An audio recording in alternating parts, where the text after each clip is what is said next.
नई नवेली दुल्हन अपनी शादी ही भूल गई थी। ऑफिस से छुट्टी होने के बाद वह आदत से मजबूर होकर सीधे अपने मायके पहुंच गई और आराम से जाकर सो गई।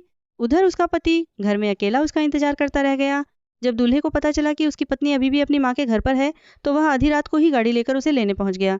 वो गुस्से में बोला, झांग जिंगमई, तुम्हें याद है ना कि अब हमारी शादी हो चुकी है। अगली सुबह दूल्हे ने एक मजेदार फैसला लिया। उसने लोगों को भेजकर मायके में रखा पत्नी का बिस्तर ही उठवा लिया। लेकिन शाम को ऑफिस खत्म होने के बाद दुल्हन फिर से आदत में मायके लौट आई। जैसे ही वह कमरे में पहुंची, वहां उसका बिस्तर गायब था। उसकी छोटी बहन घबरा कर बोली, दीदी, जीजाजी सब सामान ले गए। उन्होंने कहा था आपको सरप्राइज देना है। तभी दुल्हन को अचानक याद आया कि उसकी शादी हो चुकी है। वह तुरंत बाइक उठाकर तेज रफ्तार में अपने ससुराल की तरफ निकल पड़ी। दृश्य बदलता है। शादी के बाद ससुराल में उसकी पहली रात थी। आधी रात को उसे भूख लगती है और वह खाना ढूंढने किचन की तरफ जाती है। लेकिन समस्या ये थी कि उसका ससुराल किसी महल से कम नहीं था। घर इतना बड़ा था कि वह रास्ता ही भूल गई। डरी हुई दुल्हन इधर उधर भटकने लगी। तभी उसके पति की नींद खुलती है और वह फोन करता है। हेलो, तुम कहाँ हो?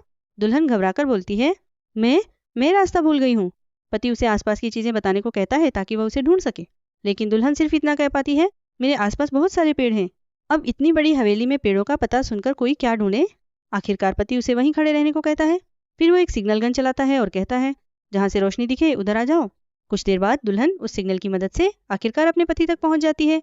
सच में इतना बड़ा घर होना भी कभी कभी मुसीबत बन जाता है, क्योंकि अपने ही घर में खाना ढूंढते ढूंढते इंसान खो जाए तो समझ लो हवेली जरूरत से ज्यादा बड़ी है।